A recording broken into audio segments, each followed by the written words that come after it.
But thanks for listening. Yeah. Hello, everybody. Welcome to Wayside. Thanks, episode 70.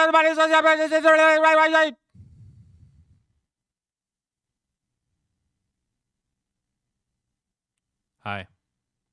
Hello? Hi, syndereN. Hello. Why did this episode take so long to do? Shannon, there's a couple of reasons. Do you want me to do them in order? Okay, sure. Go ahead. Should I go over them in the order? rundown. Yeah. Okay, so originally when we wanted to record, that was Tuesday the 3rd. I just came back from ESL, which I did in Germany, and I hadn't played Dota for like a week, and Diretide had come out. So I was like, Shannon, we shouldn't record yet. Let me play Diretide first so I actually know what Diretide is about, because that's going to be a big talking point. You were like, sure. Then you had to go to the summit. So then you were at the summit for 5 days, I want to say. A week. About a week, yeah. Then you came back, and then we were going to record Tuesday, and then I flat out just fucked up. No excuse on that one. I just fucked up and wasn't here yesterday, so that's 100% my bad. But now we're here today, and that's what's important. You know, I've We're never back. had a more awkward stream where I'm waiting for somebody to come online. The chat only cares about the other person. They're waiting for that person to show up. And I'm like, huh. Well, I've texted him on WhatsApp. I've texted him on Discord. I've called him on WhatsApp. I don't know what else to do, guys. I'm going to bed. And right when I get in bed, who messages me other than syndereN saying, oh my God, I'm so sorry. You deserve better than me. I will watch In Bruges. Okay, I promise that is you. Right, actually some up. of that sentence was true. Some of the excerpts were actually happening. Yes. In that text. Yeah, no, that fucking sucked. Like basically we got out of the groove and the rhythm a little bit, right? Because of this traveling and these events, and I just missed it, man. I actually just missed an episode. It's pretty bad. You did. I felt really bad. Good. I heard you felt streamed bad. all day feeling real bad. Yeah, I mean, what was I supposed to do? Force you to come out of bed? I was the one who missed See, it. I have a theory. I think you're trying to profit off of not showing up by having people Oh. donate and subscribe to you because they were looking for you missing from the podcast itself. Do you see the connection? I definitely see that connection. All right, It makes great. no sense though. Perfect. Okay, so let's start the episode out because the intro section might be a bit long. We'll get to it when we get to it. Let's do the patron shout out first. The In Bruges tier. You know what? You get to do all of it today because you missed the episode yesterday, syndereN. Oh, so now you're making demands. Yes. I mean, I don't mind. I can do it every time. Do it. I love talking about. Oh, how many have testicle in them now? Yeah, only 2. Okay. Actually 3, kind of, depending on interpretation. All right, so In Bruges tier, big thanks as always to our biggest supporters on Patreon. Some of you have changed your names. We've got Shakar, Boyko, Ustavko, Mutro. An anemone in anonymity is an enemy and an anomaly. Fab Daddy, the Mega Pope TI in New Zealand, Zan Xavier, SUNSfan Pudge Omegalol, Nate Thicko 01 Hamscroats, brother to the great OG Gesticles Hamscroats. Bacon, no, not that bacon, the other bacon. A video from National Geographic where Nico Baby's testicle is placed gently on top of a gorilla's face. Lick, Shark TM, freshly seasoned gold balls. Change will happen. Comrade Dimitri Valdisal, the Ben Jackson and Ben Broomhead Alliance, Novi Panda, Dop, Marek Zegarek, Fine _ man. We give permission for the Ben Alliance to raise podcast awareness by invading and occupying neighboring nations and villages. Pitch Black, Wooden Aftertaste, Done Talk, Dyslexic Lawyer, Anonymous, and Ronnie Keel. It's nice how we have like this section of people that change names to all weird shit, and there's always these 5 or 6 stable people in the end that's just kept it the whole time. Yes, just remember, you guys are It's emotionally and mentally stable, unlike the people that change their names to Nico's baby's testicles are gently placed on top of a gorilla's face. That is in the Hall of Fame so far. That's definitely top 10 of best names we've seen. But I know you guys can do even better, so we're looking forward to that. But thank you, as always, for being a part of the In Bruges tier and everybody else that's part of our Patreon, patreon.com/we say things. Okay, syndereN, Yeah. This is going to be the section. I'm sorry for people that are watching live, but on YouTube there are timestamps, so you feel free to skip this part.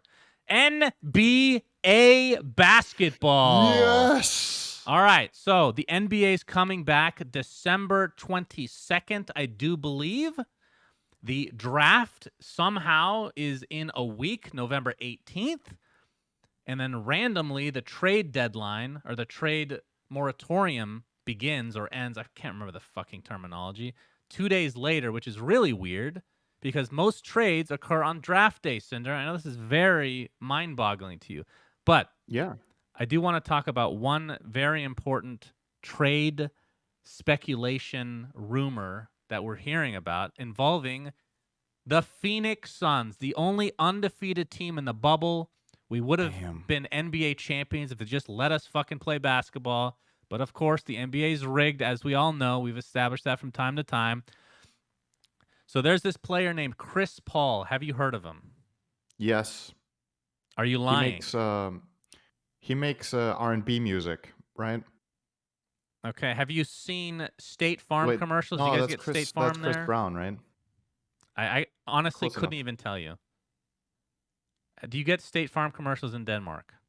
No, but I do follow Aaron Rodgers on Twitter, so I've seen some there. That's true. He is part of that He as well. plays the other sport, the better one. Okay. Anyway, Chris Paul is a very interesting individual. He is a point guard, very, very good at basketball. His contract is enormous, but he only has 2 years left. He's injury prone and he's old. He's already 35 years old. That's old that's literally my age, but apparently it's ancient in basketball. But he is rumored to be traded soon if they agree to terms for 2 players on the Suns named Ricky Rubio and Kelly Oubre Jr. And a lot of it's very mixed emotions on the Phoenix Suns subreddit, syndereN, but I have to tell you, I am personally very excited if this goes through. We get a clear upgrade at point guard, somebody that can defend and actually shoot the basketball.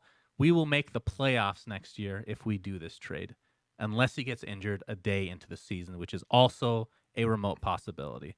What do you You know think the what? Suns should do, syndereN? I'm really excited too, because I want you to be happy. And this sounds like something that genuinely has you excited. So I'm excited for you. I'm I going to don't watch believe you I'm because you going would to have watched watch in Bruges. all of none of the games, but I Thank you. will hope you win. If you Actually, cared I about hope anything that I wanted, then you I would have watched in do. Bruges by now. You would have watched it a year and a half later. See, here's the thing. That's what you think. But if I had watched it early on, you wouldn't really have cared about it very much. Now you Hmm. care about it a lot because it's become a thing, right? No, I that's only have your own best interests at heart. Believe me. I do it for you. I don't thank watch you. the movie you love for you. Is that what you tell all your family and friends, your girlfriend, whenever they want something from you? Like, I don't do it because I love you. I Yes. do it for you. I don't And clean the bathroom because of you. the moment you get people to believe it, that is when you have won life. Well, you need to hang around more low IQ people then, I suppose, because I ain't buying it, syndereN. But anyway, finishing up on this thought, it is a bit risky for the Suns to do this, but the problem is in a couple years, if we're not making the playoffs still, Devin Booker will leave.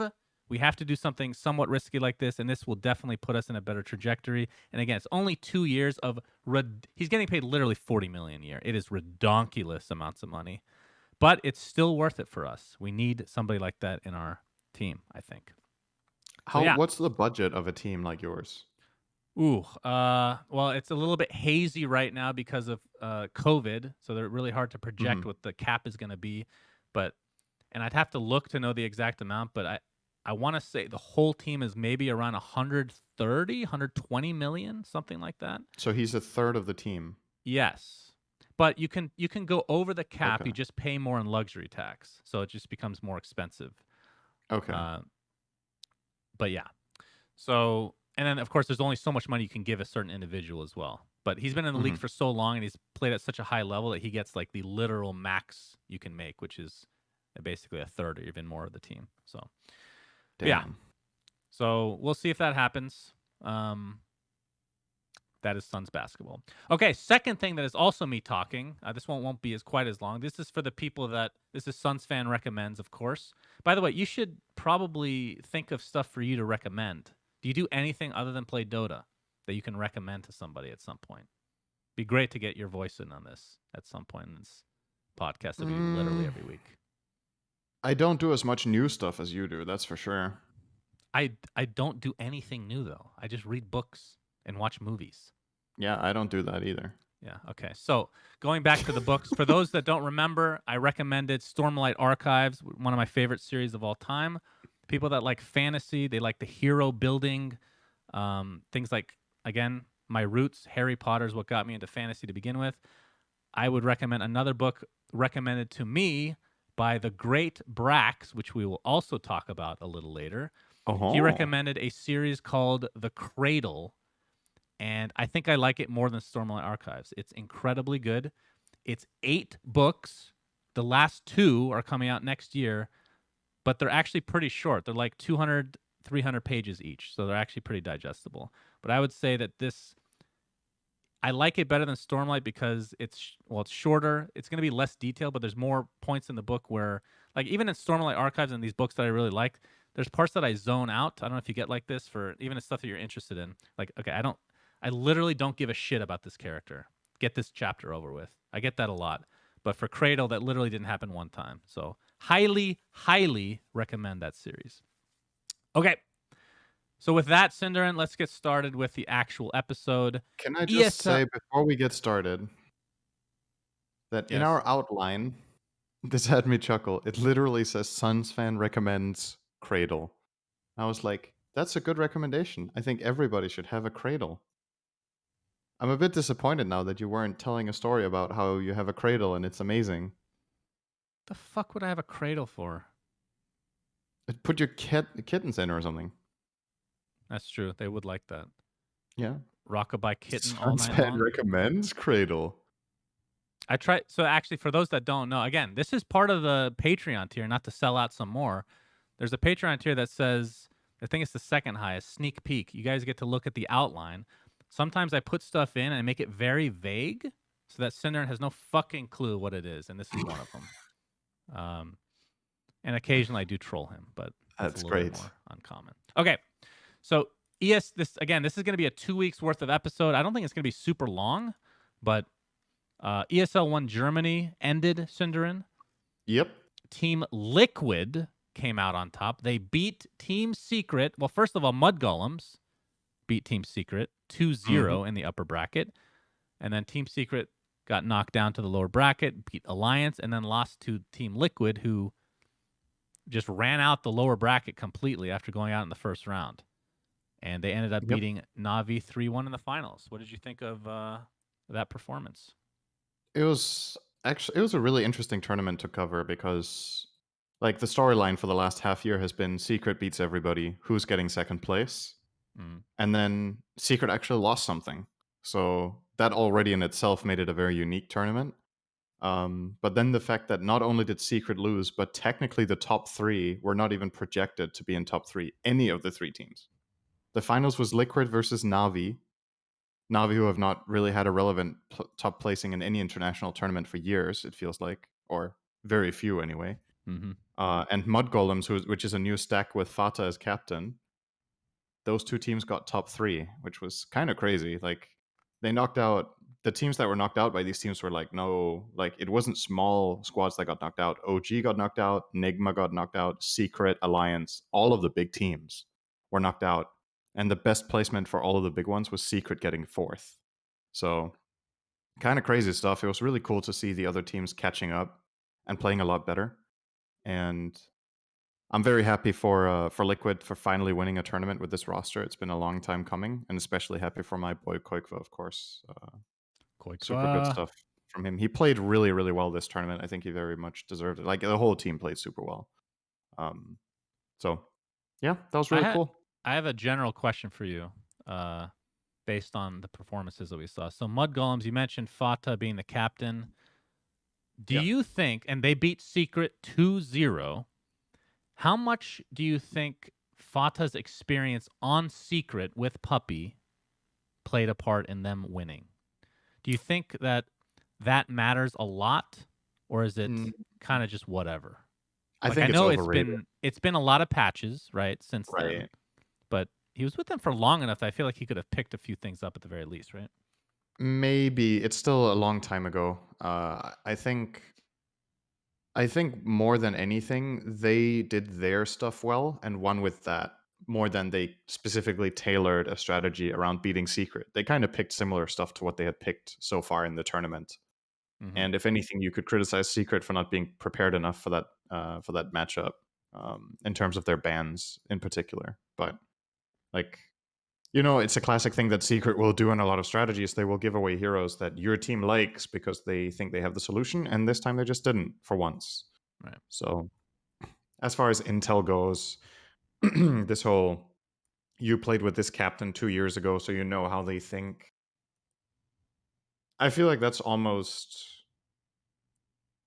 diminishing the complexity of the game, right? Like just as much as your own ideas and your thoughts can develop, so will those of the other captains. So I think it's largely irrelevant, to be honest. But it's a good Okay. storyline that people love, right? You played with this captain, now you're a captain. What did Yeah, you learn because from that I feel like stuff? I mean, obviously it depends on each specific instance, but I've seen in traditional sports where that has mattered. Like Hmm. something has rubbed off on somebody that makes, Right. a big difference. Or, and actually in basketball specifically, not to go back to basketball again, but this is the thing I'm probably most knowledgeable on of anything. You have players that are traded mid-season and they know literally all the plays, right? So you've actually Right. seen big upsets in the playoffs because the other team has a player that was on their other roster for basically the whole year that could just literally tell you what play they're running, like in crucial moments. I I can definitely see that being a thing.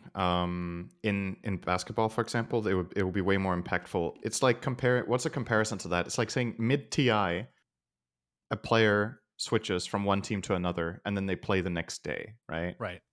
And That's the just picks not would what's be like the happening here. more prevalent than anything, This is right? a guy. It's also because this is the comparison that I'll always talk about when I compare esports to other sports. Is that our rule set changes all the time, whereas the rules in sports, it's a really big deal if the rules change at all. Mm. Like so, if you imagine in basketball, you played under some other captain, like you said, their play calls or whatever. But then 2 years from then, you're playing against their team, and now you're the leader of your team. But the ball is now a square or a cube instead of a sphere, and there's three nets. Like, does it really matter what you knew about that captain back then? And at that point, like the game is too different. Well, you'd That know all how the to play calls tilt will be them different. theoretically.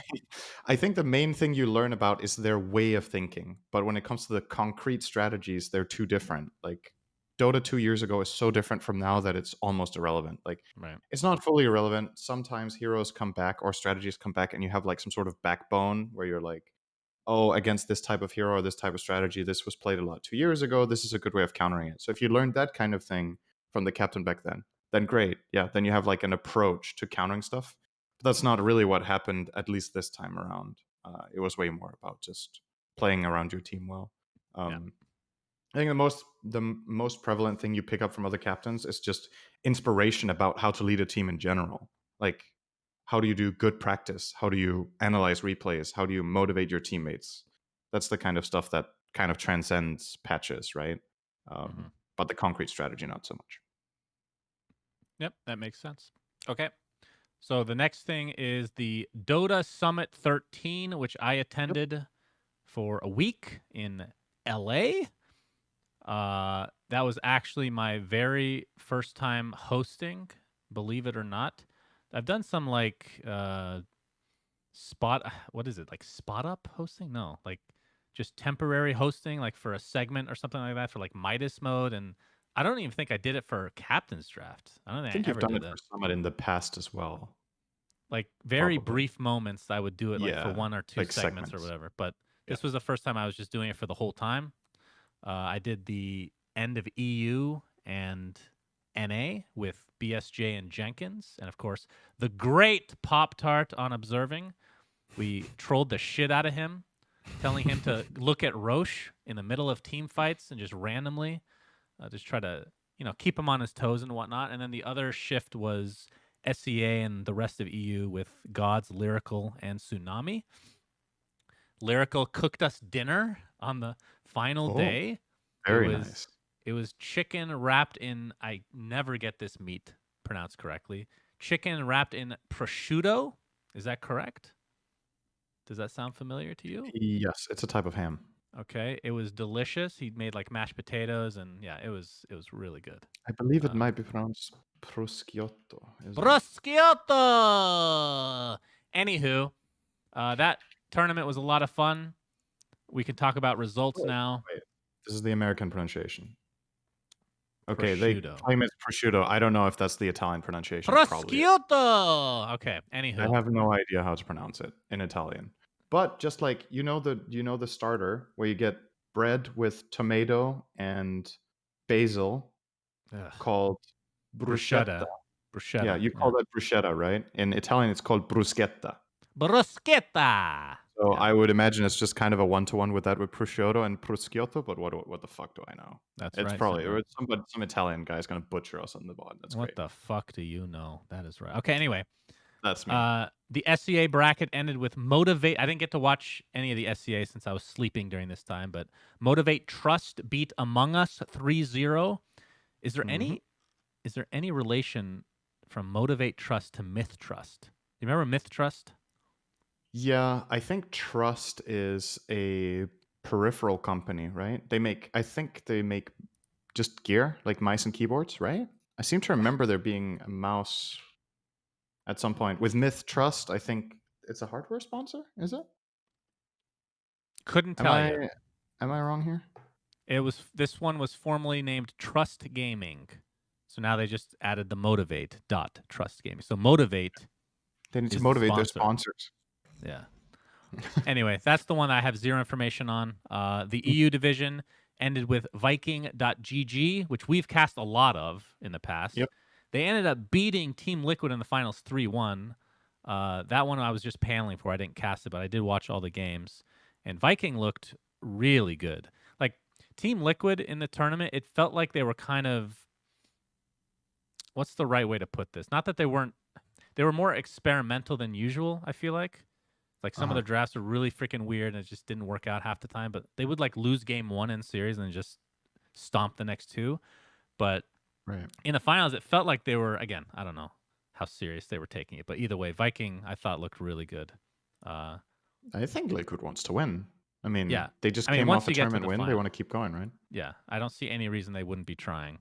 I'm just like early in the tournament, the only reason I'm mentioning that is because I saw them do some weird ass shit. But they did make it to the finals, and then Viking just played better. So congrats to them. Good to see a tier 2 team that has taken games off of these big teams that we've cast. Like we cast, I think, the game they took off a Secret back when they were kind of a newer team, now winning a tournament. So that's really cool. It's kind of, Europe is in this state right now where it feels like there's 8 teams that can just take series off each other, which is really entertaining. Like we've talked about this before in the podcast, where I think it can be really good for a game to have a top dog because that really drives viewership for their games. Like, I love to do parallels to tennis, as you know, but like for how many years have the same like Federer, big Nadal. players? The big 3 or 4 players have been really there, right? So that means when they play, people love to watch them because they're the best. And if they lose, it's a really big story. So it's like a win-win whenever they play the game. That's how I feel about Secret right now. It's like they're the best. When Secret plays, there's shitloads of viewers. And if Secret lose, it's a big story. So having like a big dog or 2 big dogs, but having them be mortal, I think is the perfect state for competitive Dota. Is that there's 1 or 2 teams that are better than the rest, but they can be beaten. That's kind of been the problem with Secret, say 3 or 4 months ago. It felt like they couldn't be beaten, right? Like they were just stomping everybody. And now it's at a point where I think there's multiple teams that could beat Secret any given day. And all of the teams that can beat Secret could beat each other.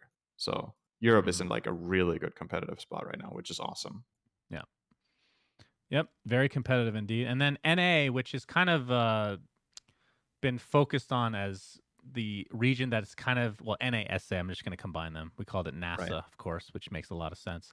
But The kind of focused America. on the region that has kind of been hurt the most by COVID. Like huge organization like EG, just we'll get to them in a bit as well, but non-existent right now. They've just not done anything. Uh, so essentially, Quincy Crew has kind of been this team that has been quote unquote the best team in NA because of the lack of EG. That's of course the one with Yawar, Quinn, Lelis. That's a newer pickup, and MSS and SVG. So they were expected to win this tournament hands down. But they ended up facing Team Zero, which is the most hilarious storyline, by the way. Which I have. Okay, so I'm going to tell you guys up front. It has my friend Brax. I'm good friends with him, so I'm very biased towards them. But their story is so funny, because I I talk to Brax all the time. I play like Valorant, and we hang out all the time when we're in person. Like even at the event, he came and hung out for a couple nights. He tells us stories. If I didn't know him, I would think he's making this up. But apparently, so this roster, let me just, for the people that don't know, Eternal Envy is position 1. Ryoya, who's been an NA staple for a long time, unlike these tier 2 teams, position 2. Brax off lane, Snaking 4, and then Moo, position 5. This is the same move from our Digital Chaos. He has never played position 5 until, what was it, like a month ago. Even in pubs, apparently, he does not pick support heroes. He still plays carry, and he's their position 5. So they came into this saying, we're going to just do this for fun, right? And Eternal Envy apparently literally has not, other than these matches, has not played Dota in weeks. He plays team fight tactics all day long. That's all he does is play team fight tactics. So they go into this tournament, just no pressure. Brax revealed his god tier fucking strategy to us privately, and of course we leaked it on the stream because it was just too good. So if you think about this lineup, right? You have Envy who talks a shit ton. Ryoya, I don't really know that much, but I've been told that he talks a decent amount. Brax doesn't talk at all. Moo doesn't talk at all. Snaking talks a lot. So you have, in theory, a good varying level of, people that talk, people that don't. But the problem is, none of these people have been able to lead a team successfully in a long time. So Brax has taken it upon himself to do this strategy. In the draft, instead of having too many cooks in the kitchen, like, oh, I want to pick this, I want to pick this, he literally mutes his team, okay? And then he goes with the strategy he wants to go. It's like, all right, this is where I want to pick position 1, let's say. So I want this type of a hero. And then he lists like 2 or 3 heroes to choose from. He unmutes Envy. He's like, you choose one of these heroes. I don't care if you want anything else. You choose one of these 3 heroes. He picks that hero, then he mutes him. Okay, and he does that for every position. And a lot of the times he ends up last picking his own offlane hero. But it fucking works.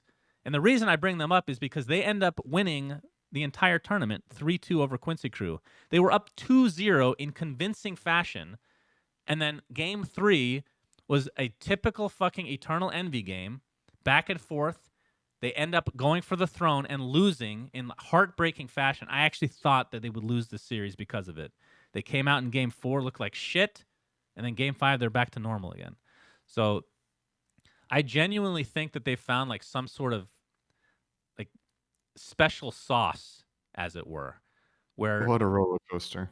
you're taking out egos immediately, and you're drafting something that, Brax is a smart guy. He's been in the scene a long time. And you're just making it work. So it was a Their pleasure. strategy. The drafts look pretty solid overall. Overall, yes, I would agree. So that was a lot of fun. Should also mention, by the way, that this tournament had a lot of games in the NA division because there's a lot of teams playing. And in the group stage, Quincy Crew went 17-1 in games. Yeah. And then they lost the finals. Team Zero went 11-7. So basically, Quincy for the whole tournament went 19-4, and 3 of their losses were in the finals. Or wait, that's not true. Did they have any other losses? They had 1 to Team Zero again. So wait, let me recount this correctly. Well, I know in the group stage, the one game they lost was to Team Zero. So they went 19-1, and then they went 21-2, and then they went 24-5. And every game they lost was to Team Zero. Yeah, that sounds right. So they lost 5 games in total only to the same team, and 3 Yeah. of them were in the finals, man. Look at that. Brax is a fucking genius, man. What can I say? He earned it. Of course, Worked hard. the players all know each other quite well, so there's definitely some of that going into that. But yeah, it was fun. It was fun seeing Envy play literally Spectre every single game, and then you never know if he's gonna like go down tier 4 towers and just feed, or if he's gonna just win the game. Ryoya basically carried basically that whole series was Ryoya just owning on Lesh. But yeah, that was a lot of fun. Very, very hype series. So congratulations to all those teams for winning. Oh, you know what? This is a random topic before we get to Diretide. We can add this on to SUNSfan recommends. And I don't even know if we've played this together, syndereN. Has anybody ever heard of One Night Werewolf? Have you ever heard of that game? Yes. Have we played? I have played it. I don't know if I've played in a game with you, but I've played it.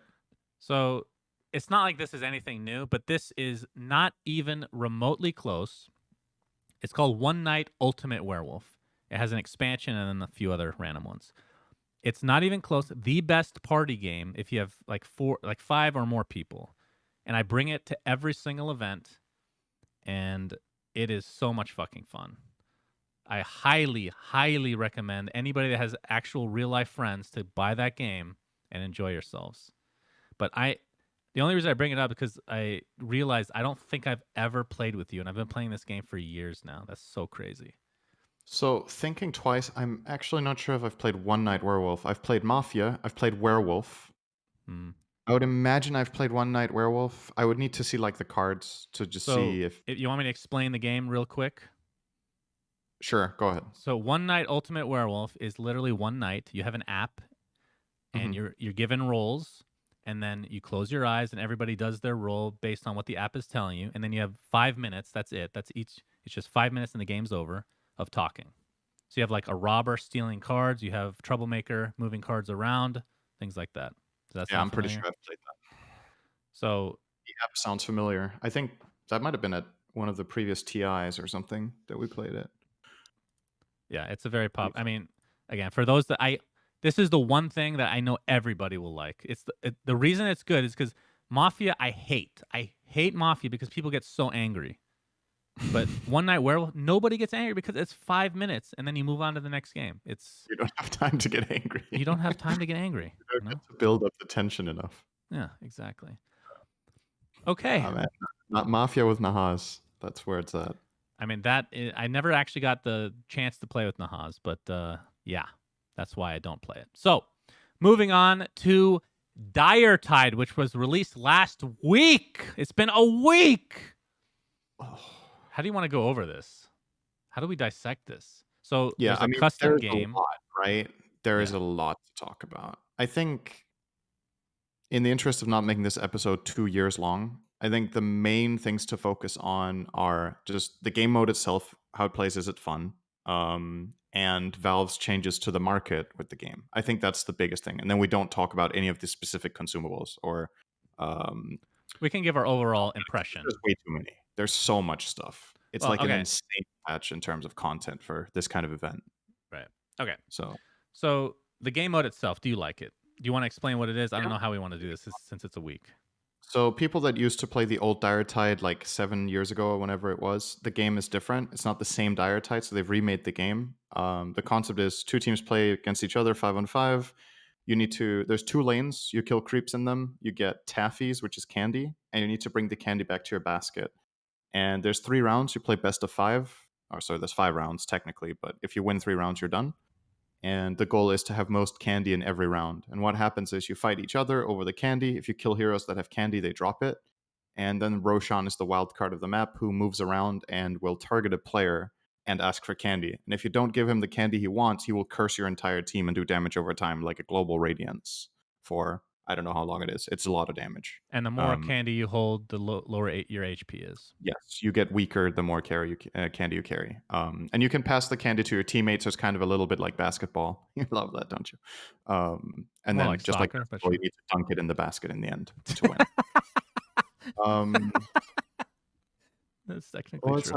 What was I gonna say? There's also a little bit of extra stuff. There's like some totems that spawn that you need to break as scarecrows, I think they are, and they can Yep. drop neutral items in addition to candy. So that's where you get the neutral items from. And it's just fast paced, it's fun. And I think something that this game mode really has that makes it really, really good to play with friends is that I think skill difference matters a lot less than in Dota. Because first of all, like the game is way more chaotic. It's way less about like exact knowledge about item timings and playing the map effectively and stuff, because it's kind of just brawling. People just fight all the time for kills. Mhm. um so you just buy your items, you go and fight, you die, you're dead for 20 seconds, you come back, and it's just nonstop action, and it's fun, and it's very relaxed. It's great. Again, I've played it a little bit with subscribers too. I think it's great as a sub game if you want to do that yourself as well on your stream. It's been good to me for that. So I'm overall really happy with that part of the game. I think it's very well made. Now, I don't know if you want to add anything to that about your experience. How much have you Uh, played it? yeah, I've played like 10 games or something like that. I obviously haven't played during the event. I didn't play almost any Dota. Actually, I played a few Diretides with Jenkins, and he fucking sucks at this game. We literally lost 5 versus 4. The beginning of the game, we lost because of Jenkins. Oh, wow. Calling him out right now. That's really bad, Jenkins. So a couple things. Number one, the game mode is. I'm trying not to be a negative Nancy because overall, like this whole update, I really like, but I don't actually like the game mode that much. It feels like something I would play a couple times and then just never touch again. That's just me. Based on what I've been seeing, it sounds like most people like it more than me. It feels a little bit to me like a spiritual successor to what was it called? Overthrow? Why? Just in Overthrow this, was actually really good. like in the style that it fills in the game, right? Overthrow was a hero battle arena, non-stop fighting. You get coins, you buy items, you keep killing, and then you play until a kill counter. This is kind of the same thing, just that instead of having an arena in the center, it has 2 lanes. You play out in a similar fashion, and you don't play for a number of kills, you play for a number of rounds. It feels pretty, like, do you know what I mean? Like the flow of the game and the casualness of the game, I think very much line up, in my opinion. Um, I guess yeah, I'm having trouble separating the two because the other one I just found like legitimately really good. But anyway, I now this I don't think this is any reason why I don't like it as much as some other of the modes that they've come out with. But again, this might be in the minority. I'm not sure. I hate cell shading. I hate, hate, hate cell shading so much in every game. I never played Borderlands because I literally can't stand looking at my screen when I play it. right. But I know that I'm probably in the minority. But again, I'm not the that's biggest whatever. fan either, if I can be honest. I don't know if hate is my word for it, but I don't think it's Hate. better than without. So I But would rather shade one thing I do like though is, and we can I guess transition to like the chest system, right? it. Uh, at first I thought that you could only get the drops by playing Diretide, but you can get it by just playing regular Dota. So I appreciate that. I think that's good. Um, so several things can drop, which we're not going to go through all of them, but one is the main chest, uh, which you have to buy keys for. And let's put that away in another topic that we're going to get to probably last for Diretide, okay? Because I think that's the most Mhm. that we'll probably Yeah, talk about it. sure. There's another chest that drops, which actually Nikki has a set in, Death Prophet set. It's like a secondary thing. It's funny because she she wants it so bad, but she can't get it. She literally can't buy it. She doesn't have a self-made, so Right. she can't get it, which is kind of sad. You can get a courier. You can get random effects. I saw a bunch in like during the tournament that I didn't know existed. Like swashbuckle, you can change to be green, like not swashbuckle, Mhm. the lucky shot effect. Like shy, yeah. Now the one I don't like is the ghost. Is it a ghostly effect that changes them blue? It's a costume. So Right. they're called shimmer bundles. So this one, I guess this just shows how far we've come in the cosmetic realm because nobody's complaining about it. It literally looks like a Morphling replicate, and so many of the games I was casting had a Morphling in it. So I was genuinely confused sometimes. But the idea is cool that you can just dress up your hero. Like the pumpkin heads are awesome. Like a lot of this stuff is really cool that can just randomly drop. So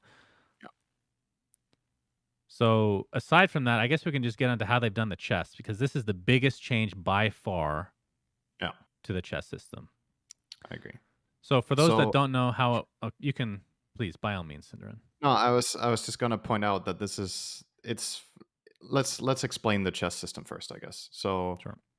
the reason this is funny is that we're talking like it's a big change, but what it really is a return to former glory, right? Like we had this system for a very long time, and CS:GO has had it for the entirety of the game, I want to say. You get chests as drops for playing, and then you need to buy a key to open the chest, which the keys are only sold by Valve. And then once you have opened the chest, the whatever drops inside it is free to market immediately, which is really different from what we've had in Dota for a long time. And people have been asking for this for years. Please, when we get stuff out of chests, just let us market it and decide the value of items instead of tying them to the player account for a year and making them untradeable, which is what every TI chest has been for. I want to say 5 years has been untradeable for like a year. Everything you get. Yeah. So what has ended up happening is this chest has like 60 different items in different tiers. Some of them are way rarer than others. So I believe the rarest and most attractive set was the sniper. I believe it sold of these chests cost like, I don't know, is it $2.50 to open? And I think the sniper sets that sold the highest sold for like $600 or $700 or something like that.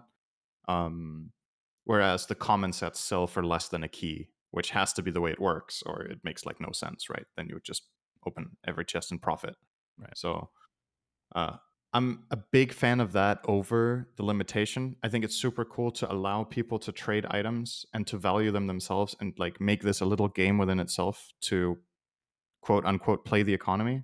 I think it's something a lot of people really enjoy. That got taken away with the battle pass for a long time. I understand why Valve did it though, but what do you think about this Okay. So versus I have two perspectives, which is kind of the right? problem. So I have the Okay. perspective of everybody else has, which is just a player, right? Mm-hmm. Where if I want to buy a set, blah, blah, blah, which is great, which I'll talk about. The other one is from somebody that has an item in the game, which we do. We have a Viper set. So I'll talk about that as well. Because Right. in Counter-Strike, I know a few people that get items in the game occasionally that can literally retire with the amount of money they make. Counter-Strike Mm-hmm. is fucking crazy. So let's talk about it from the consumer standpoint first. Being able to market everything is great. You can buy whatever you want. You have more control over what you want, but it also makes it a lot harder to get like an actual drop that's very high quality, because we kind of went over this or skimmed over it, but there's 5 tiers to the kind of drops you can get from this specific chest. So tier 1 is what our Viper set is in, and there's a bunch. There's like, I don't know how many, like 20 or something like that sets. Then you go to tier 2, and it has, those are just basic sets. Tier 2, there's less. Let's say there's like 15 of these or something. They come with ambient effects, and of course it becomes more rare as we go up. Tier 3 are immortals, so I think they're singular items that change abilities. So this was, I was really surprised, and I was happy with that they're doing this, but it makes me question what they're going to do for TI, because this, you have to, we've talked about this so many times, but I'm going to bring it up again. Every time you come out with an item that changes an ability, it lowers the value of TI immortals. Would you agree with that? Yes, I guess. I don't think it's that clear cut, but Okay, there's a gray area for sure. yeah, So sure. so the tier 3 items, there's like 10 of those or 8 of those or something. And then we get to tier 4s, which are immortal sets, which I found, I don't know, there's like the Juggernaut one, I think is pretty bad, like in terms of what it changes. And then the sniper one is just clearly the best. It changes 2 abilities. It, like everything about it is just on a different level than everything else. And then tier 5 is the ultra rare like emblems that just come in different colors essentially. Yeah. And I think if I was to name one cosmetic, the Polywog Priest Shadow Shaman one that is tier 3 is god tier, where the shackle is a tongue. It's literally from Han, like Mhm. carbon copy, exactly the same. So from a consumer standpoint, if I go buy a key, which I feel like I'm not as incentivized to do at all anymore, I have a very hard time getting a high tier set unless I buy a bunch, right?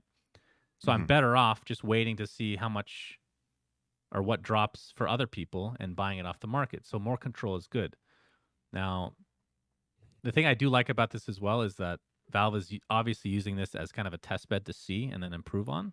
So I don't want to give like a final review on this, Right. but from a workshop perspective, I can tell you right now, it's so far. And again, I know that you and I were part of the workshop early on, so our Mhm. perspective might be a little different. But the workshop has gone steadily downhill for the past like 8 years or so, to the point where we get a set in for like a TI chest. It's like, okay, it's a decent amount of money. It's not bad, nothing crazy. This one that we got in is it like super fucking bad, like super bad. And I think the reason is you only get a percentage, and again, it's like a super minuscule amount. You only get a percentage for the keys bought, not for what's marketed, which I guess explains that in a nutshell. So So, are you saying that the percentage you get for this set? I don't know if you can disclose this, but do you know, for example, based on tier 1, 2, 3, 4 items, what percentage you get uh, compared to higher tier sets in the chest? Is it the same? I don't know if I'm allowed to say anything, Fair enough. so I'm not going Then to say don't. anything. Right. Yeah, that's a gray area. So, but either way, like again, the difference between like a chest like this that you're a part of versus the old system is the old system you get like a bunch of the money basic in the first couple days and then it just drops off completely. This one is extremely low but more consistent. So it's been about the same every day, but again, it's like next to nothing overall. Okay. But So I like the from a idea overall more of this versus the old one. so what is missing here that CS:GO has for the standpoint of creators is that in CS:GO, when you make a cool skin and it makes it into the game, it gets bought directly in the game, right? It's not in a chest. Or it is. It is in a chest. It's in So a chest. so the people that make a lot of money in CS:GO versus Dota, what's the difference? Is it a higher cut? Is it the fact that they get something when it gets sold on the market? Or is the like is it just the player base that buys more stuff? Like what's the It difference? it's been probably 8 years since I've known the answer to that question, so I've just forgotten, and I don't know if they've changed anything since then. Okay. So I'm not sure. Because Dota used to be extremely profitable in the marketplace too for creators or workshop artists. Like early on, people like the one that stands out that most people remember is Anuxi, who got a couple of sets in really early and even got like a full chest, I think, of her own Yeah. in the game in 2012 or whatever. Made a lot of money off of this, and Valve slowly, like you said, changed the workshop model. But if CS:GO 8 years ago was in a similar state, then obviously it would have also looked great back then, and maybe now it's also different. Um, don't know. It sounded like you had an idea of what was going on with CS:GO right now, but if they have chests, I would imagine it's a similar system to this. People get stuff in the chest, you get a percentage of chests or keys sold, and I would imagine when stuff gets traded on the market that the workshop artists get zero in CS:GO as well. But it's just a Well, guess. I I don't know if my memory's failing me here, but I feel like earlier in the workshop, the Dota 2 workshop lifetime or whatever, I believe that we did get a small even smaller percentage for the for people that buy off the market, and now we don't get any, I'm pretty sure. Okay. Yeah, Don't that's quote me definitely on that. I'm it's I'm possible. like 90% sure that that was the case at some point. Um but yeah. Anyway, like overall, like again, I genuinely think that they're just look like Valve is like this huge stat based company, right? They're gonna look at Right. this and they're gonna see, okay, we put X amount of sets in. These people made next to nothing.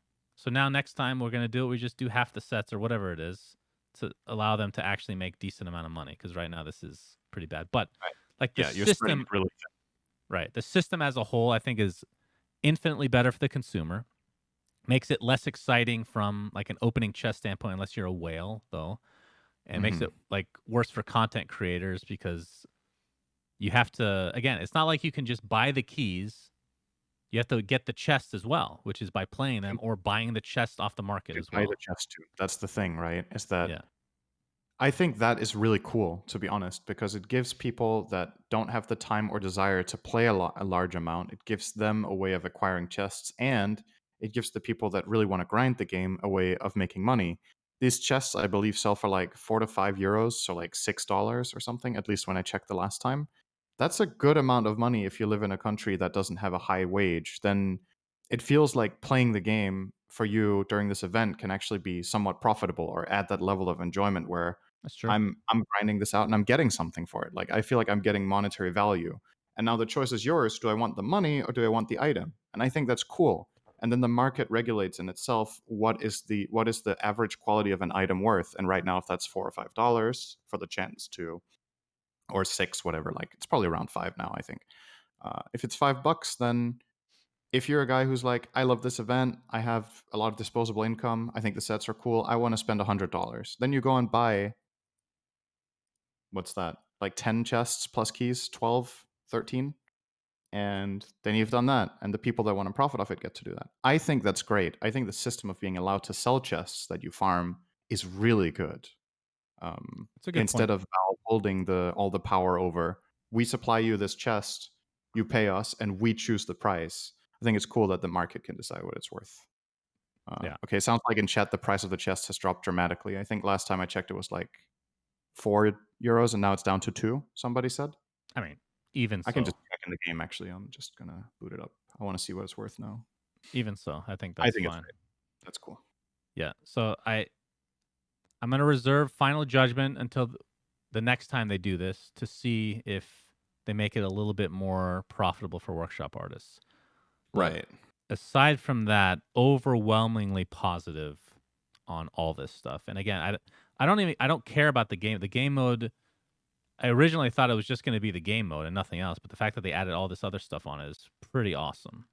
Um, and it's also a test bed on how crazy they can go with cosmetics. And I think we are seeing when you can change something to literally look like a Morphling replicate at all times, or adding a pumpkin head to literally every hero, they can do whatever. This is their green light to do whatever the fuck they want now. Like literally anything. You could go League of Legends. You could literally do anything. Han, change them completely. People, if they complain, it'll be the minority. This is the test bed, man. And you know me. For the most part, that's fine. Sounds good. Do it. So just to finish off on the chest thing, because I find it really interesting. I think I want to say 4 days ago, a chest was €4 and 20, or 4.30, 4.50, something like that. Now it's 2.50. So the market is obviously regulating, and the price will drop because there's more and more chests available. So the sets become less and less rare. So again, this is a really big incentive for people to play the mode a lot right when it comes out to make the value. And then down the stretch, if you're somebody who doesn't care about getting the stuff really fast, now you get to see what the assessed value of a chest will be a week from now, 2 weeks from now. I think the event Right. lasts, what is it, until Christmas or something like that. So there's I like can't plenty of remember. time to either bide your time or cash in early, whatever strategy you want to use for that. I mean, this is obviously the perspective of somebody trying to make money, right? Like most people would just play for fun and enjoy it. But Mm-hmm. like that's what I love about this. I feel like it appeals to everybody. If you're casual that just wants to have some fun with your mates and kill some enemies and maybe get a chest here or there, perfect. If you're somebody who's a grinder, you can really grind here and make some money or get some cool sets. And if you're a whale, you get to buy rare shit for a lot of money. Like I just don't see a loser here, except like you said, the workshop artist potentially. But that's something you can tweak by changing the number of sets or the rarity or The percentage, the cut, anything. right? Yeah. There's Well, plenty of that's ways never to tweak, changing. but uh, Last thing before we move on to the next topic. I genuinely do not remember this at all. Maybe you do. Why did they change it originally? Because, like you said, it used to be like this, huh? you mean away from this version Yeah. to the crates or chests with no tradability for 1 year? Yeah. I think it was a combination of a couple of things. I think Steam was going through a tough time with gambling regulations, I Mm-hmm. want to say. Aren't they Uh, still? maybe they are still, but I think the landscape is a bit more defined now. Like that time was really turbulent because the regulations of different countries came after Steam and were like, hey, this is illegal. What you're doing, you have to change it this way, that way. Well, what about Uh, Counter-Strike then? I think Counter-Strike's. Yeah, that's a good question. I don't know what the model difference is between Dota and CS at the time. And like we've talked about in this podcast, it seems like at times it's two different companies making CS and Dota, right? Like it's different people working on them. So it's perhaps it wasn't like a company-wide decision, but just a game-wide decision in the team. Mhm. Um, I want to say it was part that, and then it was part the nature of TI and Valve wanting to make it more exclusive in terms of TI. And then also they were going through a big wave of trouble with people getting scammed or trade like manipulating or abusing the trade system. So they put more regulations on trading, right? People were getting their accounts hacked and the items were just traded over to a new friend they just added immediately. They traded over. Then they made trade restrictions, then they made stronger trade restrictions, and then they made this like non-tradability on items for months or year. I think the carrying element in it is probably still the exclusivity. I want to say was the biggest part of TI. Um, but yeah, Okay. I can't tell you why. Like, I don't think they ever made a statement of this is why we're changing it. They just did it. Yeah, it's just Um, been so long that I just don't remember anymore. Like if I didn't even remember until somebody reminded me last week that we even had chests like this before in yeah. Dota. So okay, moving on. Roster updates. EG. I guess these two are kind of lumped together, but EG announced that Ramses, effective immediately, they are moving Ramses to a non-active position on their roster. We look forward to sharing further updates in the coming weeks. And that ties in, of course, to Knoxville tweeting out the following. Heard from a variety of sources that the previously rumored three members of TI7 through 9 VP squad, No One, Solo, and Ramses, along with Sumail and Zayak, have been scrimming together and will play together in Epic League Season 2. Yep. Thoughts on that potential roster? It's something, man. Like the skill is obviously crazy, right? They're some of the best players on every single position. Having No One play supposedly offlane is probably a pretty big change, though. We'll see how that works out. I'm assuming it's No One Really? offlane, Ramses carry, and Solo Sumail mid. Zayas will play 4 and Solo 5. This is strictly based on No Wait, One's you said hero. Solo 3. What do you mean? Say it again? Solo 5. Solo 5, Zayas 4, No One 3, Right. Ramses 1, and Sumail 2. Okay. I thought you That's what said I think. Solo 3. Okay. Yeah, yeah. And the reason I think No One is offlane is the same as everybody else. It's his hero patterns in pubs. He's playing offlane all the time. So that is likely to be the case. Now, if you want to do that over putting Ramses offlane and No One to carry is the question, because they could also do that. Like No One can play every core role. I mean, And Sumail Ramses played played offlane. right. Yeah. Ramses played offlane for EG. Sumail Mhm. played offlane as well, right? So Right. in theory, they can do any of them. I think out of these three players, what I would want to do the most is put Sumail mid. Like if you're assigning the roles, give Sumail mid. I think that's the best way of using this tricore. And then on the other two, you can decide between the two options. But Sumail should just play mid, man. Like that is really where he shines. So Yep. yeah, like we've talked about this with communication. We're gonna see how it works, right? It's 4 CIS players plus a North American player, so that's also very different. Ping boot camps are really challenging right now. Let's see how it goes, but like I'm very hopeful that this roster is gonna kick ass given some time. But it's at the same time also the type of team where you could see a roster change within a month, right? Because something just isn't working the way they thought it would. Have we heard Feels a any bit like rumors on an org of any no, kind? no idea, Okay. Well, no all right. idea. So that's all the news we have. I mean, yeah, star studded. We'll just have to wait and see. I mean, It's Sumail has been interesting they on a bunch chose of to rosters play. now. Because their original statement was something like we're not playing, or statement, but from the leaked convo with ROTK, I think they said they wouldn't play until New Year, right? But this qualifier is about to happen. So, Well, he also said he wouldn't coach until the new year. So oh, maybe did I they're remember it wrong? I thought they said they wouldn't play until New Year. I think yeah, he said they wouldn't play either, but they are. So Okay, gotcha. we'll see. Yeah, Yep. ROTK as potential coach. That a lot of language barrier there, but that does sound pretty cool. Not gonna lie. Okay, Yep. Twitch ads. Let's talk about Twitch ads, syndereN, which I'm sure during this broadcast people have maybe gotten Twitch ads randomly. So obviously a little drama here. You're supposed to, as a partner, I believe it's in the fine print somewhere, you need to run X amount of ads every hour. I can't remember what it is exactly. Mhm. And obviously nobody does this, right? Because it's a pain in the ass and people hate it. And if you do, people run ad block. So now they're starting to just run ads if you haven't ran them recently, which means sometimes in the middle of a fucking team fight of a tournament, you will get an ad. And on top of that, they found a way to get through ad block. And if you are running it, it'll run your stream in 480p. So they're coming up with all these crazy solutions. They're being very aggressive on Right. fighting ad block in general and forcing people to use ads.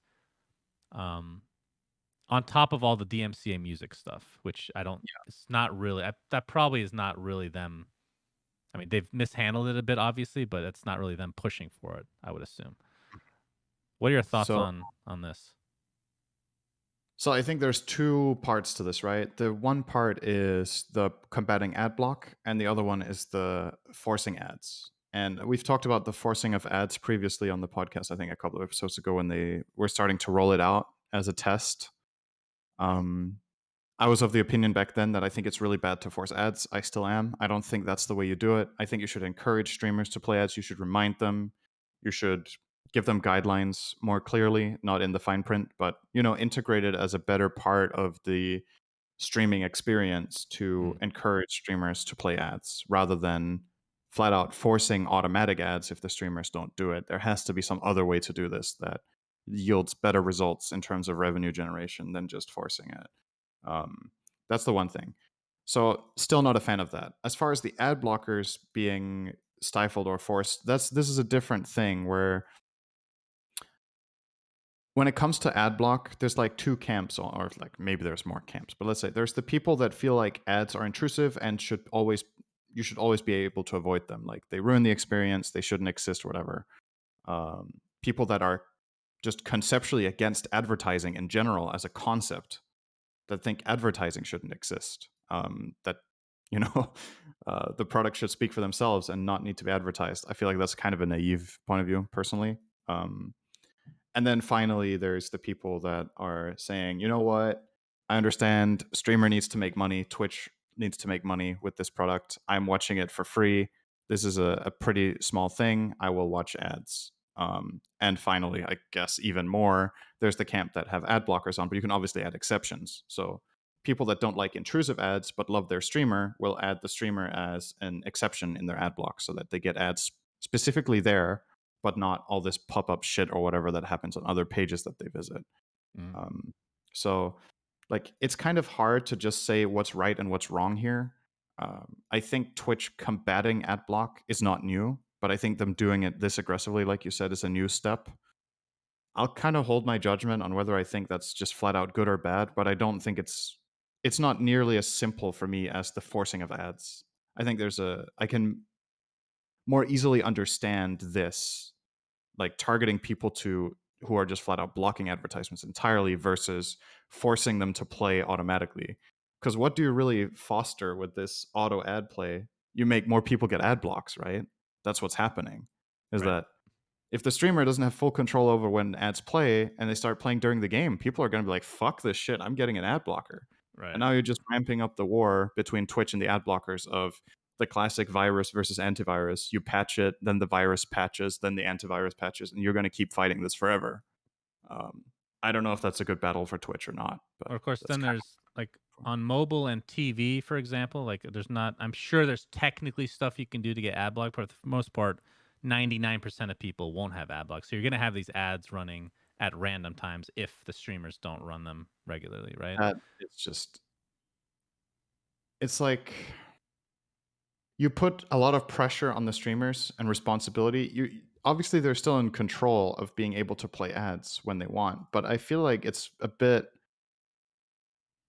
it's still in its infancy, this thing. So let's weather the storm and see what happens, right? Because some streams seem to be way more affected by this than others. Like in True. some streams, people are reporting, I keep getting ads mid fight. And in my stream, when I ask people, they generally say, no, it hasn't happened at all. So Hmm. I don't know if it's only the big streamers, like the really big streamers that this is rolled out to, or still in a test phase kind of. You'd It's think a they bit. would test on not big streamers, but yeah.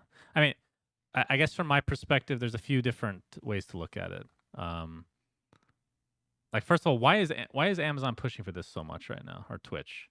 Like, is there something they've signed recently? Obviously, is making this a very important thing to get ads going, right? Which again, I can understand. Now, from the perspective of the consumer, the ones that you talk about who basically want this is going to sound a little, what's the word? Uh, this is going to sound, I'm not sure how it sounds. It's going to sound a little negative, I guess. Mhm. There's definitely a segment of people that are used to getting everything for free, right? Which, like, Right. you call them a little naive, and yes, that is definitely a segment of people. But I think most people are willing to watch an ad every now and then if it's not intrusive. So, Right. kind of piggybacking off of what you're saying, like on my channel, not that I'm a big channel or anything like that, but I've literally never ran an ad before. I don't think ever. If Mhm. you integrate something, not only the dashboard, but something that you can add into like OBS, which 90% of people use anyway, where it gives you a warning saying you need to run an ad, and then you can just hit like a snooze button. That's what I thought about. And Yep. every time you hit the snooze button, it lowers the time until you need to run the ad again. So if it, like, at its worst, if you're literally casting a game and you don't want to run an ad no matter what, you just keep hitting the snooze button every minute or whatever it is till the end of the game, and then you run the ads as needed. And I think over time, people will get used to, how that works and how it's integrated, and both sides will understand each other to a degree. Yep. Um, so I do agree with that. And then as far as the ad blocks, I mean, like you said, I don't think there's anything they can do long term, honestly, for computers. That's just how it is. But TV's mobile, it's not really that easy of a way to block ads. So they're going to get their money anyway. I'm thinking, so you were saying, why are they doing this now? There could be a couple of reasons. This might have been something they've wanted to do for a while. The strategically best time to do this is Q4, so the end of the year. This is when ads are worth the most. So if you're going to take this fight, you probably take it when you have the most to profit, right? This is a company strategy to maximize profits. Right. And And there's I would no imagine, mixer, there's no competitor anymore, right? right, you're just fighting YouTube, basically, for Yeah. streaming. Like in reality, in gaming streaming, these are the two, right? Like there's a bit of Facebook here and there and stuff, but like in terms of numbers, it's it's pretty close to a, is it called a duopoly if there's two that have it? I guess it is. It's pretty damn close to that in gaming streaming, I would say right now. In the West, at least. In China and uh, China, it's a totally different story. There's way more competition over there among streaming platforms. But um, But the yeah, crazy thing is, like, from a COVID perspective, like a normal company, I would understand that they need to make, maybe they need to push for more money because they've been hurting. But Amazon, I'm pretty sure, is like crazy high in the stock. Like Jeff Bezos is literally richer than he's ever been before. You know what I yeah. mean? So Well, he is every second. that So that is true. But something must have happened recently that we don't know about. Like, it's like the NBA. Again, I know I keep bringing up these examples, but this is what I'm knowledgeable in. If they mhm. sign a contract with a TV contract, which is like where they get a majority of their money, they're going to push for that really hard during that time to maximize profits. But something has changed this year with Twitch, right? And we just don't know what it is Yeah, exactly. no idea. I mean, this is the classic thing with every company, though, right? You want the growth. So if if this is an avenue for growth for Twitch and for Amazon, they're going to do it, right? If they feel like this is a fight that is they're going to win down the road and it's going to make their platform more profitable, then as long as the users don't hate it, then that's fine. But like you said, if there were more competing streaming platforms, this might be a way more risky move because you have a Hmm. much bigger risk of losing audience. But I mean, where are people going to go? All of their favorite streamers are on Twitch and they're only there. So you're going to Yep. just stop watching streaming altogether because of ads? Maybe. Some people probably will. But Minority. Very It's small a very minority. small minority, and they can take that loss easily for the profit that they get. So, Yep. probably pretty Okay. easy. Next thing on the list is a new game announcement called The Ruined King, a League of Legends story. We brought this up earlier this year about how Riot they announced a shit ton of games for their 10-year anniversary, and there was an RPG, but they didn't really say anything about it. But this is it. They came out with a trailer, and it's called The Ruined King, like I said. So these are the fascinating things for me that I was not expecting. This caught me off guard. It will be available, I think it's in 2021. It will be available on the PS5, the PS4, Nintendo Switch, Xbox X, Steam, Epic Game Store. What the fuck? So apparently this is made by a subsidiary company named Riot Forge. So I'm going to read their little blurb here and then we can talk about it. So Riot Forge was established in 2019 and is a player and developer-focused publisher with the mission of bringing the League of Legends universe to new players and platforms by delivering bespoke, completable games. What does that even mean, bespoke? No idea. Forge's debut title, Ruined King, will be released early in 2021. Forge is a publishing label within Riot Games that complements Riot's research and development program. Forge is focused on working with experienced studios outside of Riot Games, as these games will be created and developed by our partner studios and published by Riot Forge. Each game release will expand the League of Legends universe and allow players to experience League like never before. So I know a lot of people hate League. I understand. I'm not a fan either. This is fucking insanely cool, though, that they're going to steps like this. The fact that it's an RPG in the League of Legends universe. So think about, again, not to shit on Valve again, zero marketing from Valve. And League of Legends not only has crazy marketing already, that they're, pushing this to young kids, and then it just creates like new generation after new generation. They're having subsidiary studios creating games in their universe and putting them on basically every platform. That's fucking insanely cool. That is so smart. Holy shit, syndereN. Yep. They basically own an IP and they're using that IP. It reminds me of the like the comics universes, right? Where you have like Marvel have their IP, which is the characters that they have from their comics, then they make movies, and now they make video games. There's this League that has, or Riot that has the League IP, they have the characters developed, and now they're like, how can we use these characters? They make Teamfight Tactics, so they make a different kind of game. Now they're making another kind of game, and supposedly they were also making an animated movie, right? That was one of the things they TV announced. series. TV series, right? It was just even a series. So they're just like, we have this thing that people care about and are invested in and understand the story behind, and we are going to use it to make all sorts of different content that people can enjoy. That's fucking awesome. Like, as far as like the technicalities behind this, like who knows like how fair the deals are and whatever, and if the studios are treated well. Like we full on speculation, we can't say anything about that. But the goal here is awesome. It's definitely very, very cool. Now, sounded very surprised that this is going to be on Steam. Something you need to consider: League of Legends, when it comes to a platform, they couldn't make a good launcher for their own game for like 10 years. Yeah. Just the launcher. So how the fuck are they going to make a game? I mean, Valorant is in its own thing. Okay, I think we're just going to put it. These guys can have the platforms. We just have the game, right? it's crazy though, because Runeterra, I only played it in the beta briefly, and Valorant are their own clients essentially, and they're barely integrated at all with like League. They don't even have a chat system to like Steam does to talk to each other. Like, what the fuck? They're like in the dark ages for something that's so basic, but then on a marketing level, they're like next fucking level compared to Valve, which is non-existent. So oof. Insane. So I'm not a big RPG guy, so I don't give a shit in the grand scheme of things, but from, overarching perspective, this is fascinating. There's a good chance I'll try this if it looks good. We'll see. Then. You can give your syndereN recommends or hates segment. syndereN recommends not playing. Yeah, exactly. Okay, final topic of the day. Xbox Series X, also known as the Xbox Sex, came out yesterday, the 10th, the PS5 will come out tomorrow, which is the 12th. And I feel like this is the first time that one of these, like, quote unquote big console launches came out. And I didn't see anybody giving a shit about it. Am I crazy? Did you see I anything? haven't even heard about this. Exactly. Nobody even knows it's out. Maybe they don't.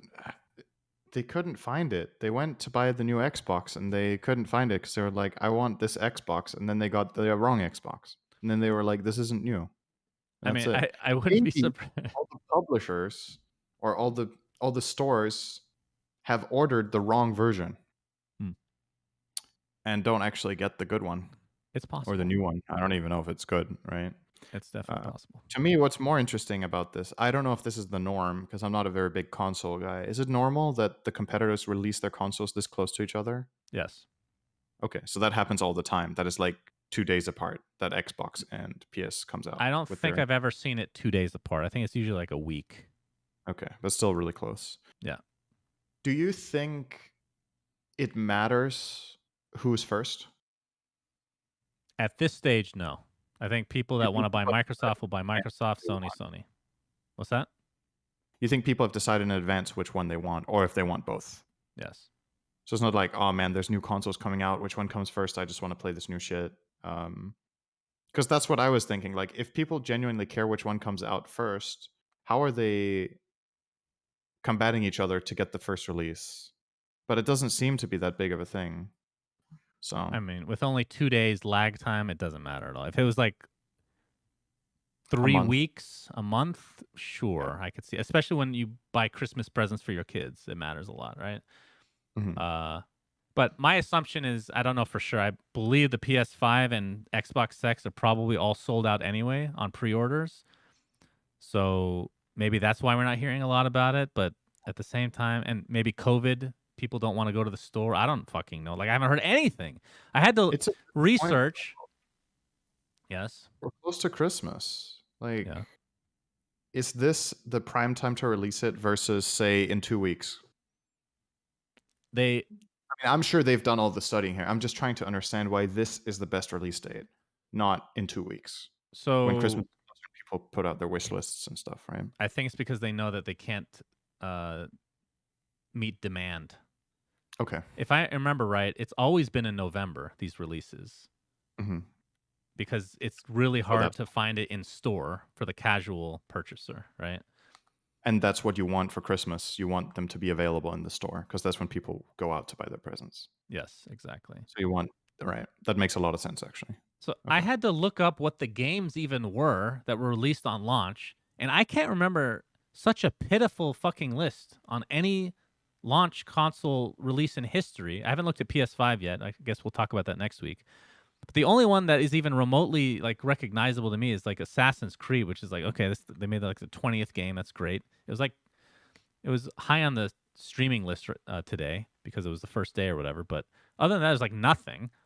I looked up Fable. There's still no. That's the only one I'm even interested in. There's no release date yet, so I guess I got to wait on that shit. But again, I'm gonna say this one more time. The one good thing that they did, which is brilliant, is made almost all their games that will come out available on PC. That's fucking great. So Thank you just to for not clarify, knowing. we're only talking about Xbox here, right? Not the PS5 when you talked about the quality of games. Correct. With the PS5, I have no Xbox. idea what the games are, but like PlayStation, you can't play it on the computer. There's no fucking way. Right. So Microsoft is making all their money on the games, essentially. That's what they're banking on, which is pretty cool. So that is it. That's all I got, syndereN. So let's go to Yeah. the mailbag. Yes. First question is from Sam D. Thanks for the podcast. Question for both of you. Now that neutral items have been around for a while and gone through some balancing, how have your thoughts of them evolved? Would either of you elect to remove them outright if given the option? I'll go first, syndereN, Yeah. since I know you'll give a much more eloquent and detailed answer. I'm not so sure. I think that for the most part, the neutral items are much more balanced than before. I am still quite apathetic towards them. I don't think I would give a shit if they deleted them, honestly. I don't know how you feel. Yeah. I don't know if apathetic is how I feel about it. I'm kind of I think I would celebrate slightly if they were removed, actually. I Oh, I interesting. understand, like, even with all the balancing that has gone into them and the development and us understanding like the game better and better so we understand, there's still I feel like it's very difficult to balance this concept fully. So to give you a really recent example that we talked about when we were doing ESL One Germany was how big of a difference it makes to Timbersaw whether he finds the ironwood tree or not. So the ironwood tree is the item that allows you to drop a tree. um, I think it's every how many seconds? Let me see. It's I pretty just need low to find cooldown. It's like 6 seconds or something 4 low. second cooldown. So it has the exact same cooldown as Timber Chain with an 800 cast range. So this means when Timber finds this, he can play like there's trees for Timber Chain all game when he has this item. He can fight in the river. It completely changes the hero. It's one of his biggest weaknesses is territorial awareness, right? It's where, okay, if I fight here, I lose access to this. This item removes it. It Mm. makes the hero so much better. And how are you going to balance this? Are you going to lower the or raise the cooldown only because of Timbersaw? Or are you going to remove an item that plants a tree, which is part of what makes this item fun and cool? That's hard to balance, right? It's similar to Craggy Code. Some heroes really hate losing 35 attack speed. Others genuinely couldn't care less, and they just get free 12 armor, like Io, for example, or any 5 that just casts spells. Mm. So by nature, the design of these items will be very varying. Like in some games, they will seem incredible. Other games, they will seem weak based on your lineup, your heroes. I think some of the best designs are the ones that always feel solid but never feel broken. And that's just getting every item to that state with this complexity is almost impossible. That And was my once you do criticism to that, begin. I mean, once you bring them to that level, they become very boring as well, Yeah, that's right? the other thing, right? So that was And then my you probably care criticism to even begin less with when about these them. items came out was that they're too polarizing. Like this item might be fucking crazy in one game and useless in another, and that's a problem because it's at the end it's luck, but it's like spread out, right? There's more drops now. You get 4 instead of the old 3. The items have been balanced to be more evenly scaled, but still, looking at it, just trying to be level-headed about it, I don't think they're a net positive on the game, in my opinion. I don't think they make the game better. I think on a casual level, they make the game more fun, and that has a lot of value. If you strictly look at is the game quality better because of these items, I don't think so. So I personally would remove them if I was given the choice. If you said you can remove these with no repercussions, I would do it. But I would be way less like fuck yeah, let's get rid of them than I was half a year ago or a year ago, Mm. because it's definitely better than it was back then. But Having I'm said still that, just a boomer, you know. So tier 5 items, I would miss them. I'm not going to lie. I know you they're the wouldn't.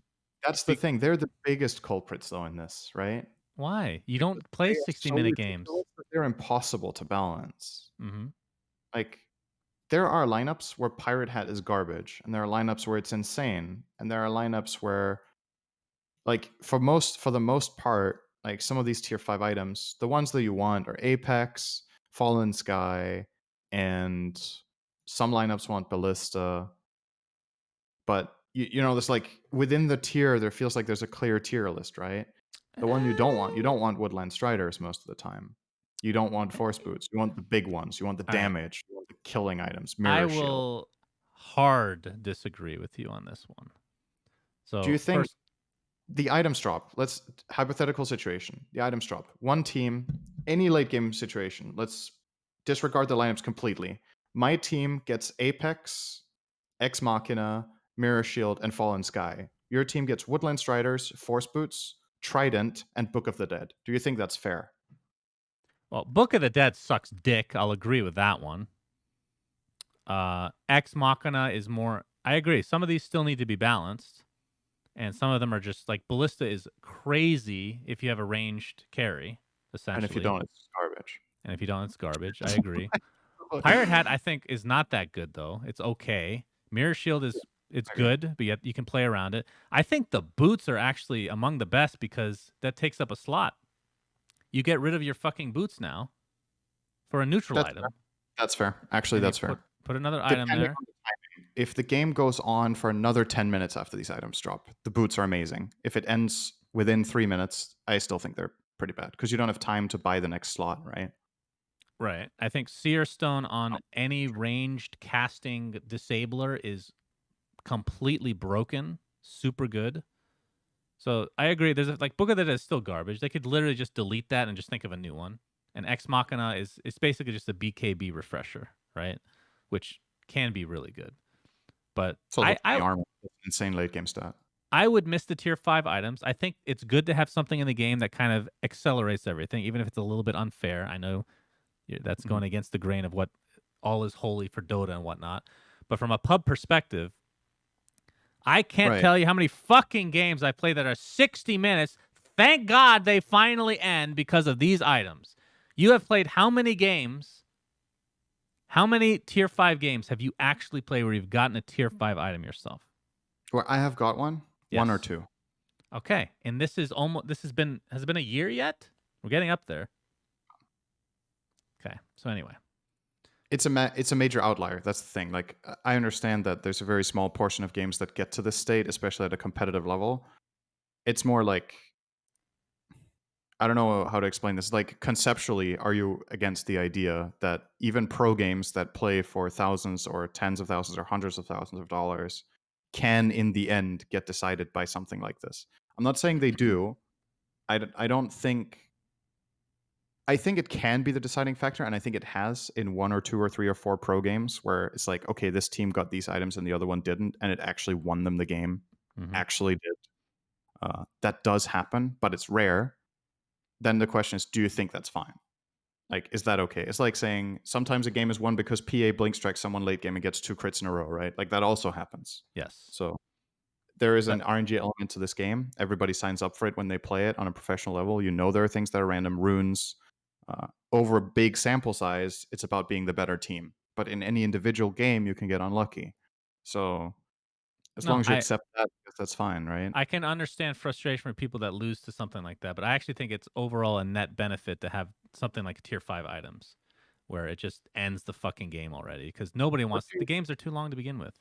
Yeah, so what we talked about jokingly a long time ago was giving Roshan some sort of broken shit later on in the game. That's where I feel like I would be a bigger fan of that because then instead of it being an RNG drop from a neutral that can decide the game, you give Roshan number 4 or 5 something really big. You've But already given then him 8 G's refresher and so I'll disagree with you on that one as well because then there's too much focus on Roshan as opposed to let's say one team's up by a lot, but you manage to hold on to 60-minute game where they should have finished by then you might have a chance in the game to come back if you get the better quote unquote neutral items from tier 5s if you've held especially. your base until 60 minutes, shouldn't you be able to smoke out and contest Roche? Unless you've like literally you're mega creeped and you're pushed into your base for 20 minutes or No, something like it's much more difficult if you're that. Yeah, I losing get it. horribly. It's obviously harder to contest Roche than to kill a couple of ancients in your jungle unless you have you're completely locked down. Mm. But yeah, I don't know. Again, this is the overall thing is the trade off: casual fun and variety in the game for the average player versus pro Dota. You So could technically, I don't know if I suggested this back then. You could technically have pro Dota played without these, but that's probably a bad look because it makes it look like it's bad design if the pros aren't playing with them, right? Then you're basically saying this is not good design because we're not having them in games that matter. they used to be 70 minutes, to be fair. Yeah, they did. So Okay. I'm gonna cut it there for the Patreon mailbag because we're going a little over time. But we have a lot of questions going forward for the next few episodes as well. But having said that, I do want to bring up one more thing.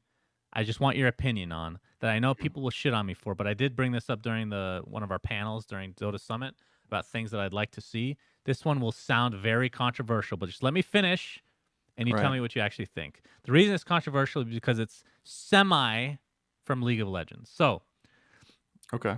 and this is more from a pub perspective, from like an everyday quality of life thing. I think that when you kill a barracks, it should revive at some point, unless you get mega creeps.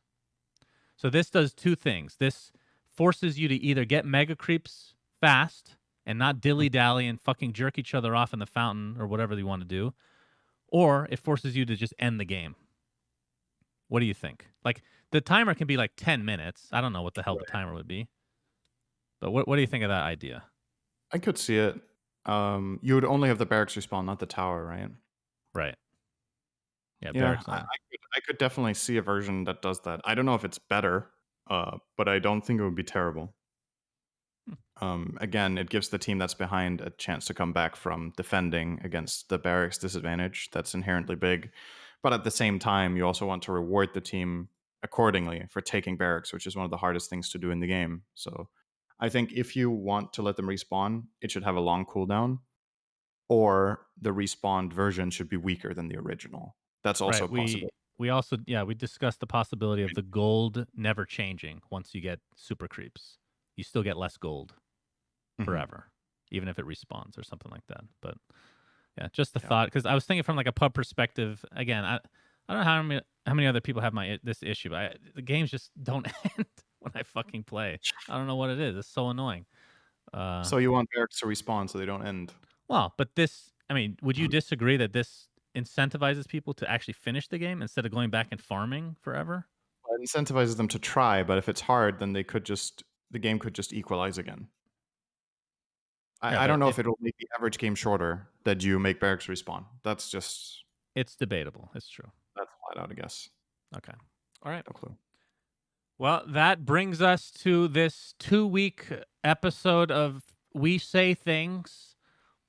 syndereN, during this 2 weeks, that you've had plenty of time I have. to do whatever you want. God Mhm. knows you didn't wake up in time for last night's episode, so you had time then as well. Have you seen In Bruges? No. I have All right, not. everybody, it's been a real pleasure. We hope you enjoy playing with your Xbox sexes and PS5s by the time we see you next week. Let us know what you think of them in the comments. If you enjoyed this episode, be sure to type in the comments, syndereN sucks. Thank you, everybody. Until next time, SUNSfan and syndereN signing out. Goodbye. Do it. Write it. All of it. We say things that don't mean anything, but thanks for listening. Yeah.